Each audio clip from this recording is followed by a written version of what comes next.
اهدنا الصراط المستقیم.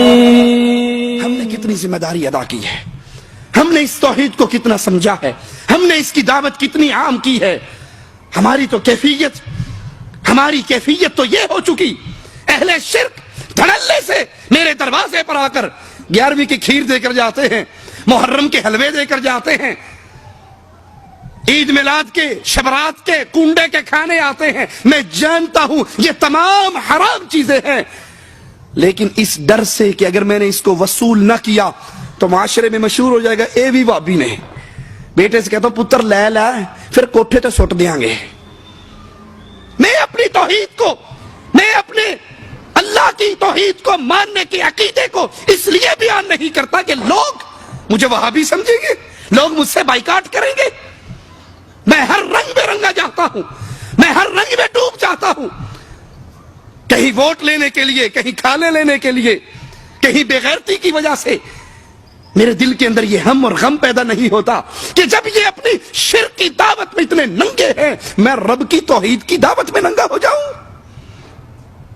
یہ اللہ کی توہین کرتے ہوئے نہیں شرماتے، یہ شرک کرتے ہوئے نہیں شرماتے.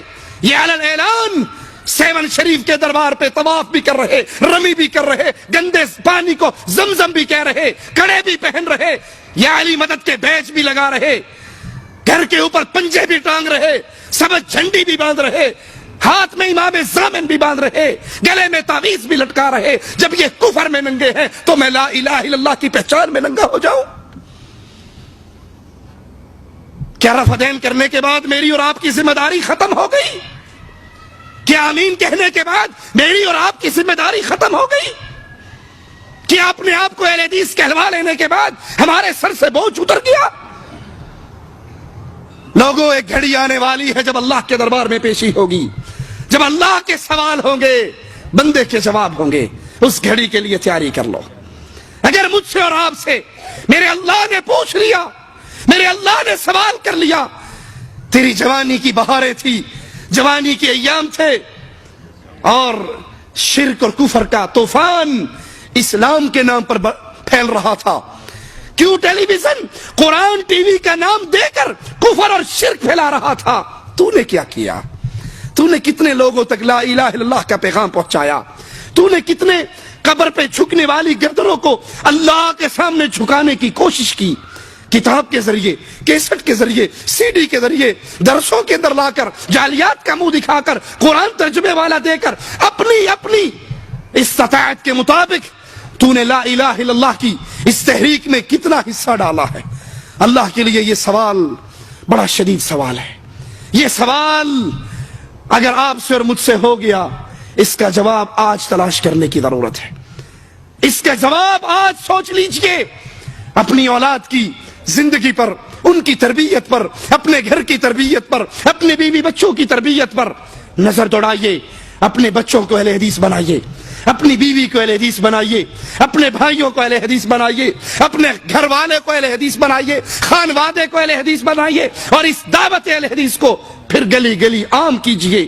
لوگوں کو سنائیے، ان گردنوں کو جو کبھی 7 کے دربار پہ جھک جاتی ہیں، کبھی بابا بلے شاہ کے دربار پہ جھک جاتی ہیں، کبھی گھوڑے شاہ کے دربار پہ جھک جاتی ہے. ان کو بتائیے یہ اللہ نے تیری پیشانی صرف اپنے سامنے جھکنے کے لیے بنائی ہے، یہ پیشانی خیر کے سامنے جھکنے کے لیے نہیں بنی.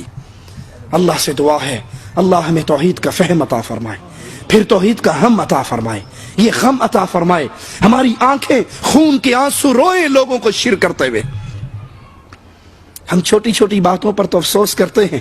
صبح صبح موٹر سائیکل والا دہی لینے کے لیے نکلتا ہے انڈیا پاکستان میں، اس کی لائٹ جل رہی ہوتی ہے، اس کی جلی ہوئی لائٹ کو دیکھ کر یوں اشارہ کرتے ہیں کہ تیری لائٹ جل رہی ہے، خراب ہو رہی ہے، بند کر لے، ضرورت نہیں ہے لائٹ کی، سورج نکل آیا ہے. اس کی لائٹ بند کروانے کے لیے اس سے دوستی بھی نہیں، رشتہ داری بھی نہیں، تعلق بھی نہیں، ہمارا ہاتھ یوں ہو جاتا ہے اور اس کے گھر سے 9 محرم کو ذوالجناح بھی نکل رہی ہے، ماتم کے منظر بھی چل رہے ہیں، کفر و شرک کا بازار بھی گرم ہے، وہ 11ویں شریف بھی بڑے دھڑلے سے مناتا ہے، اس کے دروازے پر یا علی مدد کے بیج اور سٹیکر اور بینر بھی لگے ہوئے ہیں. ہم سب کچھ جانتے ہیں. اس کی موٹر سائیکل کی لائٹ بند کرنے کے لیے ہاتھ ہلا لیتے ہیں، اس کو جہنم کی آگ سے بچانے کے لیے زبان نہیں ہلا سکتے. اللہ ہمیں اس توحید کی فکر، اس کو عام کرنے کی فکر عطا فرمائے. ہم میں سے ہر نوجوان اس توحید کا داعی بنے. وہ سکول میں ہو تو توحید کا داعی, وہ بازار میں ہو تو توحید کا داعی, وہ کاروبار میں ہو تو توحید کا داعی, وہ کمپنی میں ہو تو توحید کا داعی. اس کے دل میں یہ غم بیٹھ جائے کہ میں نے اللہ کی توحید کے واضح کو جہاں تک میری استطاعت ہے میں نے اس کو عام کرنا ہے. کیوں؟ کیونکہ یہ سودا اتنا قیمتی ہے. اللہ کی قسم, اگر کوئی شخص آپ کی محنت سے, اللہ کے فضل سے اس راہ توحید پہ آ جاتا ہے, قیامت کے دن آپ کی زندگی بھی آپ کے پلڑے میں ہوگی اور اس کی زندگی بھی آپ کے پلڑے میں ہوگی. اللہ سے دعا ہے اللہ ہمیں عمل کی توفیق عطا فرمائے. اقول قولی ھذا واستغفر اللہ لی ولکم ولسائر المسلمین.